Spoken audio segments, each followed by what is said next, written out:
Hello, Western Civ 105, and welcome to week 14. We are getting very close to the end, and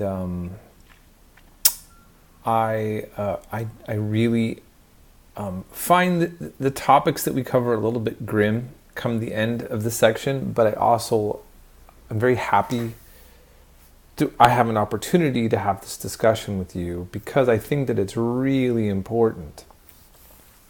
But before I go into discussion of that, I just want to say a few things. So one, we had, I think many of you might know that I had like a review and observation in this class. And the class was given an opportunity to give feedback on this class to one of my administrators. And my understanding is that I got one response only. It was positive, but only one. And I just want to mention this. Keep in mind, if you are going to continue taking online classes, that, and I know you're busy, but taking the time to give a response is going to help. Well, hypothetically, actually, I never know what responses to anything is going to affect things or not. But hypothetically, your feedback would be something that the administration can use to kind of determine whether or not that the methods being used in this class are successful or not.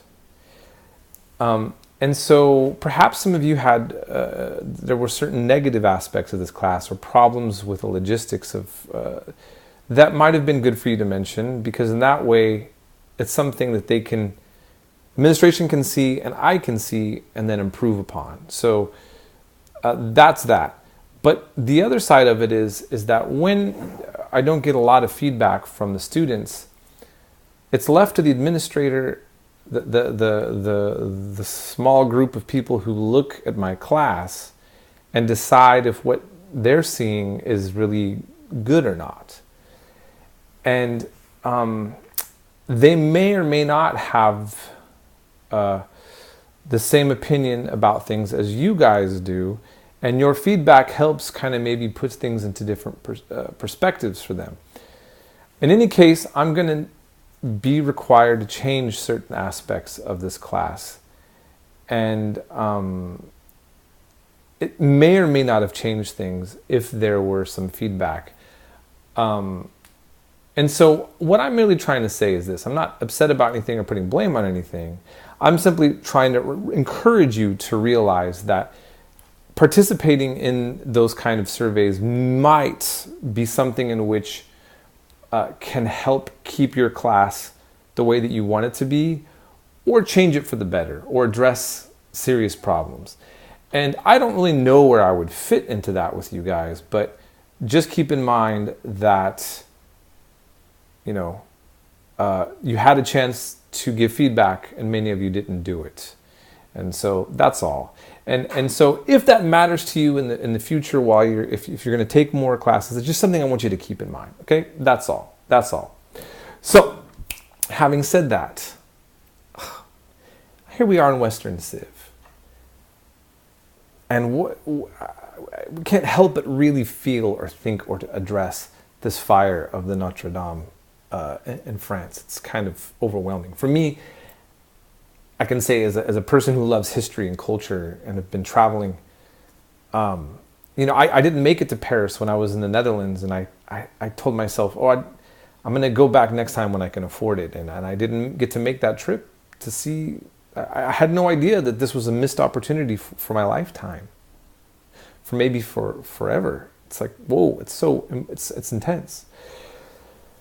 So many things are relevant and important to Western civilization linked to just that building alone. I did not cover that in this class because this is one of many things like that I could cover. I do encourage you to look up, even on Wikipedia, to see some of the things that are to know about this. So it's heavy. And I was thinking, in my lifetime, I've seen a lot of very amazing things permanently destroyed. By the way, even today there was supposed to be a huge part of the Al-Aqsa Mosque caught on fire. It's not making the headlines due to this, but that's another important historical monument, very important to Muslims especially. I recall when George Bush advanced the war in Iraq that many artifacts, ancient Mesopotamian artifacts, were destroyed at the end of the invasion. And there were some government officials in the U.S. government that resigned, that worked with antiquities, that were just so disgusted that that wasn't something that was seen as important to preserve. And we're going to be learning a lot about the war in Afghanistan. We're going over this week. The Taliban took rocket launchers and blew up these beautiful, magnificent Buddhas that were carved in the side of some mountains. And I can go on and on of different cases of history where magnificent, ancient items were destroyed on purpose or accidentally, and it's just a heavy thing, and it's very unfortunate. And all civilizations have had their iconoclasts that want to get rid of these things. And it just made me think about the lack of permanence of things, or just to really reflect on the fact that certain things, not just people, but things that you expect to be around forever, don't necessarily last forever. And that goes the same with people, of course. We shouldn't not talk about that. And there are many animal rights activists and people that say, hey, what about all life? Well, in any case, I just want to point something out. The majority of scientists claim that climate change is real and that the globe is going on a trajectory that is very dangerous based on human behavior. Talking about life on Earth. There's a minority that have claimed that this is not the case.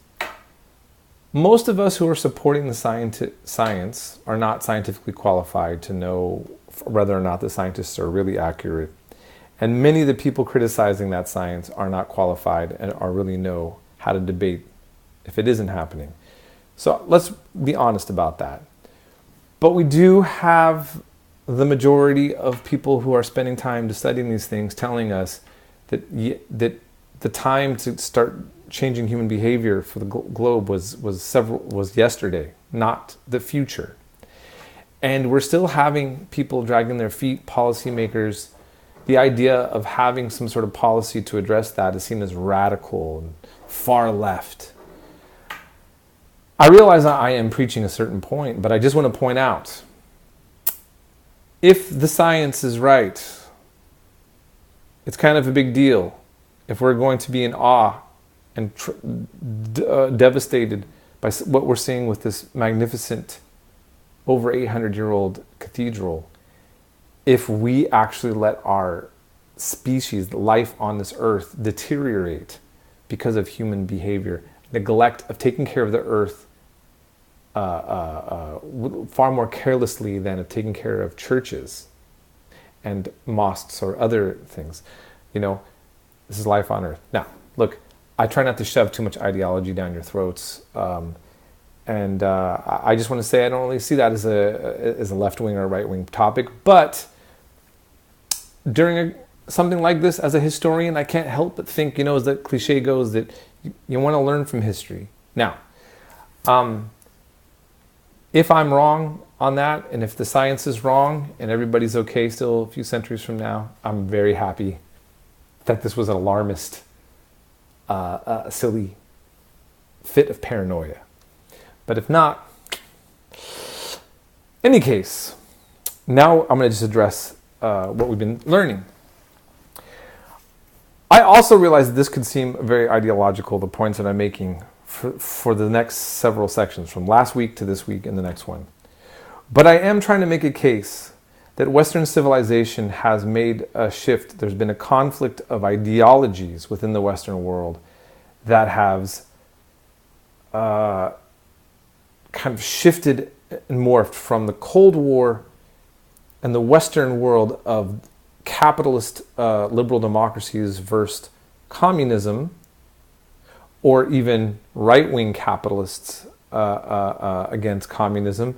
Everything else basically against communism is what the Cold War was about. And then this war on terror.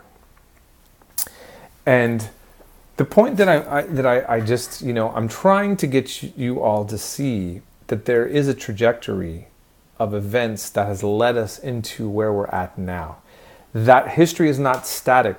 To think about the fact that the majority of Muslim countries, that the biggest concern that the US had was worry that they were going to go nationalist, socialist, or communist politically.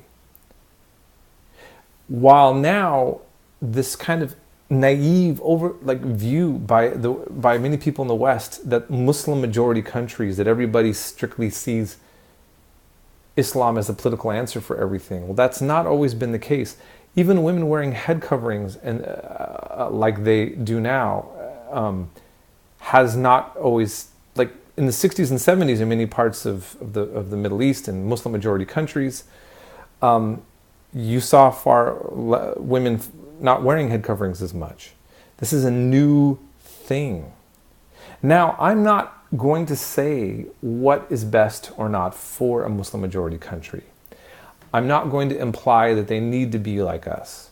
What I'm pointing out is that we have this very narrow view about the Muslim majority world. And there's this discussion of this war on terror as if, well, it's a false discussion, first of all. I just want to point out something. After you watch all these videos, you'll get what I'm saying. There's a Somali woman elected in Congress, a black Somali Muslim woman with a head covering, Omar, right? She has been getting a lot of flack, and there's been a lot of calling attention to her loyalty as an American because she's critical also of certain things in American foreign policy. But Trump, like Obama before him, but even more so in actually many ways, is selling unprecedented amounts of weapons to the Saudi Arabian government. So what is this war on terror, and why just think Trump banned many people from immigrating to the United States from Muslim majority countries that had no participation in 9/11. Saudi Arabia, majority of people accused of perpetrating 9/11 came from Saudi Arabia, and there's no ban on that country. Are we really seeing a conflict of ideologies, or are we seeing a kind of muddled foreign policy or an opportunism by all of our politicians? Think about the fact of how demonized Iran is right now, Iran. But we are an ally with Saudi Arabia. And we talk about all the terrible things that happen under Sharia law of Iran. And our government continues to sell weapons and favor diplomatically Saudi Arabia. So what I wanted to point out is that what is the West doing? In the Cold War, it was very clear-cut foreign policy. Even these controversial things that I'm showing you about what we did in Indonesia, it has a kind of Machiavellian Game of Thrones logic, if you will. But what is this war on terror, and what does that even mean, and how is this even coherent or cohesive? So, excuse me. I think it's important right now, especially because there is this tension. There's just a lot of things going on in the world where this topic is relevant. And the more you're educated on it and have a balanced view, you're going to have some nuance, and you'll be making some sane decisions, opinions about this, all of this, okay? I think I'm losing my coherence of what I'm trying to say here. But I'm hoping after you watch the videos, you will kind of feel or get a gist of what I'm saying. Feel free to challenge me. Feel free to call and to write me also if you want to. I just think it's an important topic to be engaged in a civil way and in a productive way. I hope you guys all have a great week, and we'll be in touch.